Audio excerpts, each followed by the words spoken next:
What's up, everybody? Welcome back to another edition of Sit Down Saturday. Let's see if we gotta do any house cleaning stuff. One, I am gonna work on that Nerve Rage Bumblebee conversation. Maybe it's already out, depends on what kind of week I had. If not, it's coming soon. Two, you guys give me a hard time at my table, which is funny, and I get it. Look, this is where we record Nerve Rage, so that's kind of the primary purpose of it. I try to tighten it up. I actually cleaned up a little bit of it. It's hard to tell, but I apologize in advance. Three, let's talk about this sweatshirt a little bit. It's my favorite sweatshirt in the world.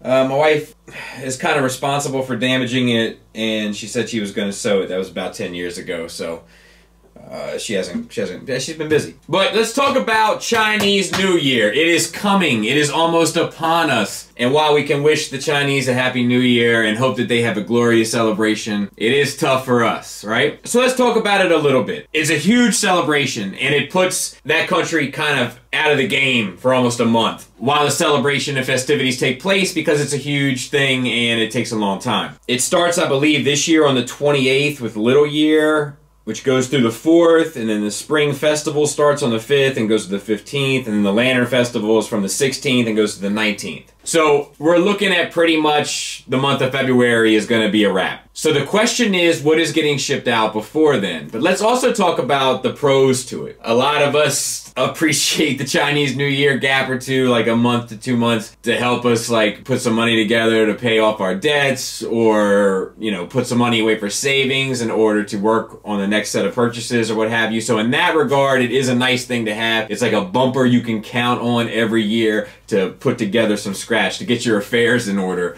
as it were. So there's an element of it that should be appreciated.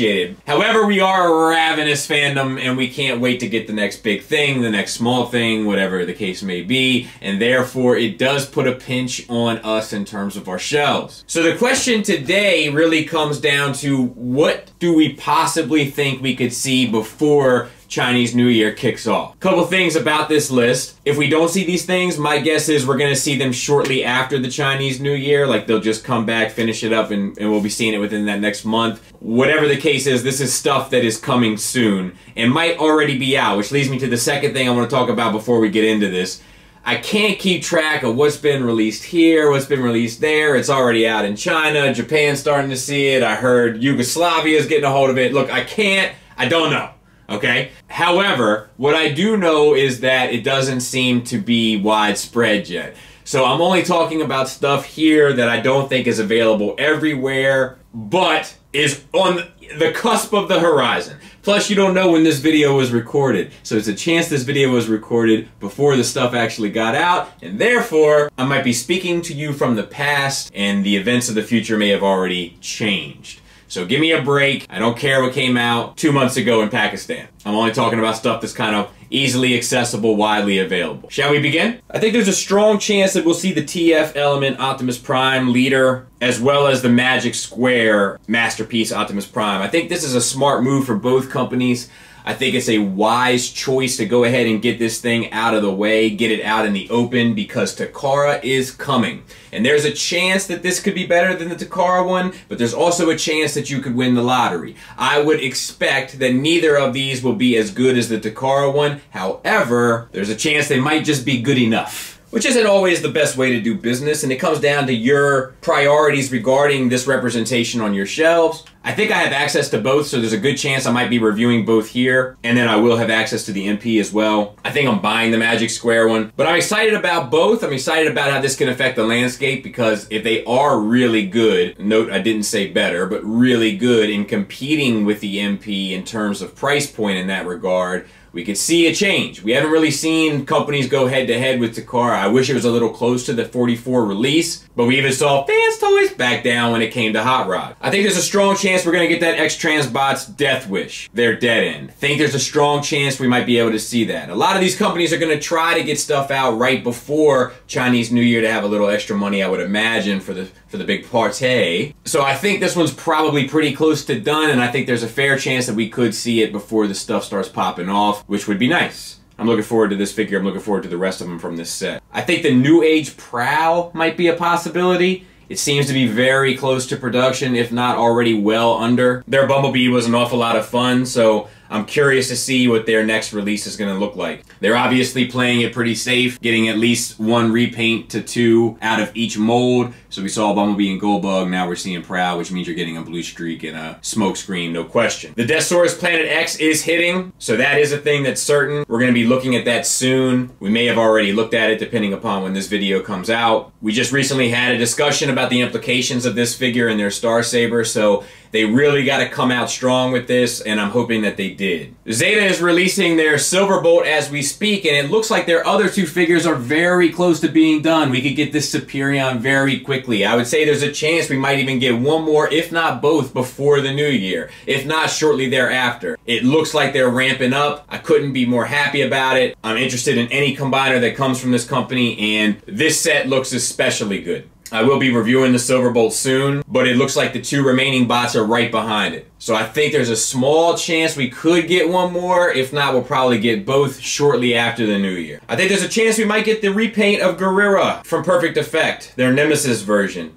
which does look sharp. I've already reviewed it. I'm not sure that I'll review it again. It's got some issues and it's a bit different from their previous releases, but it is a good figure all in all, and the black does look sharp on it, I can't lie. Plus, I think it's more indicative of the original Primal kind of character, so I can almost see a need or a want for that within a niche market. So I think there's a lot of potential there, and I think there's a chance we're going to be getting it soon. MMC is releasing Cylindrus kind of as we speak, and I think that they might be able to get Nickel and the pet out beforehand also. Recently somebody said in the YouTube comment, how could I not like Nickel? She's the exact opposite of Tarn in the DJD, which balances it out. And I mean, the truth is you answered your own question within that question, which is she is the exact opposite. To me, she doesn't seem to fit in. I understand your point. I just subjectively disagree and don't enjoy her as a character, but I do want that pet figure, and I'm looking forward to it, and I think there's a chance we might see that before the new year. I would also imagine that we're going to get the other half of Skylinks if that hasn't already started shipping, which is fun, and I'm glad that somebody will finally get a third-party Skylinks finished and out there and hopefully inspire others to do the same, and we'll probably get their pink RC as well if that hasn't already started. We'll also probably get that 3-pack that's like for $100 or whatever, the Warpath, Brawn, and Huffer, Mighty Warriors, I don't know. I'd like to take a look at those. I'm not interested in buying them, but I'd like to take a look at those because that price is crazy and it might change how I feel about them. Iron Factory Tarn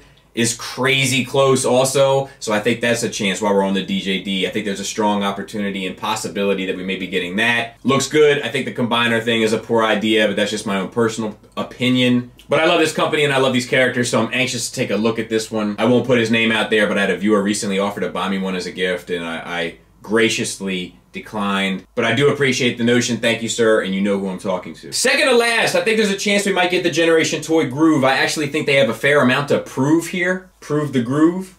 Maybe how Stella got her groove back. I think that Blades figure was extremely weak, uncharacteristically so. Just far left from what I usually expect from them, and I'm hoping that this groove is kind of back on track. Back in the groove, you might say. Help find its groove. Alright, I'm done with the puns. But I think you get it. I think this figure looks great. Definitely stylized, but it's supposed to be, and within that vein, I think they did a really good job. I think they mostly do a really good job, and I also think there's a chance it could be coming soon.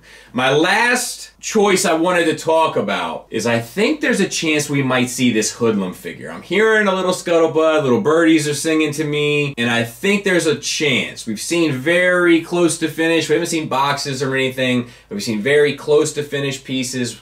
I think it's coming, and I think it's coming soon. I'm not sure if it's going to make it by the end of this year for them, but I think there's a chance, and I think it might be a like out of left field boom. In previous years past, we know that Fans Toys loves to drop stuff in their fourth quarter. They love to rake in that little money towards the end of the year, so I could imagine that this one wouldn't be much different, and we've only had the 2 releases, the Quietus and the Hydra beforehand, and I think there's a strong possibility they might try to squeeze a third in right before they dip out, which I couldn't be happier about. I think with that one, I might do a comparison video after I do the review of the Hot Rod from Takara and then the Hot Rod from Fans Toys, because I think they've come out soon enough where it might be worthwhile taking a look at both. Let me know if that'd be something you'd be interested in. I think it could be beneficial, like really break the 2 down. I don't know, I think there's something to that. There's a lot to talk about there. Maybe you're gonna sit down Saturday on it. And one last thing, of course, every time I do a video like this, I undoubtedly miss someone's favorite release they're looking forward to. So to you, I'd like to go ahead and apologize.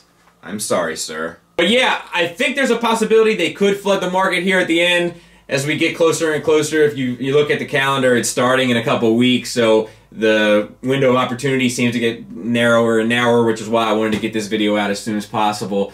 Just talk about stuff that's kind of on the horizon, stuff that we might see, and talk about how Chinese New Year kind of affects you. I know some people get really bummed about it because they're ready for the next thing. I usually enjoy the month. Gets a little tricky creating content here, but I usually enjoy the month to kind of get my finances together and make sure all my I's are dotted and my T's are crossed. I have a couple sit-down Saturdays coming that are very interesting, and one that's going to ruffle a lot of feathers, because it's about money. And anytime I talk about money, people get very sensitive, which I understand. You're never supposed to talk about it, right? Like religion, sex, politics, money. You're not supposed to always like impolite. I'm not good at social etiquette and couth and things like that. I usually try to break the ice right away with something really left field, like, what do you know about the Plan B pill? Or something stupid. But that's me. I think that I have to have this conversation because I think it's a conversation worth having. There's a lot of psychological, philosophical arguments about it that I think that we could bring up and discuss, but it does deal with money and it does deal with how we see things in terms of money, and I think it'd be interesting to talk about. So that's coming. And with that, I think we can call this one a wrap. Thanks for listening. Thanks for watching. Until next time, take care.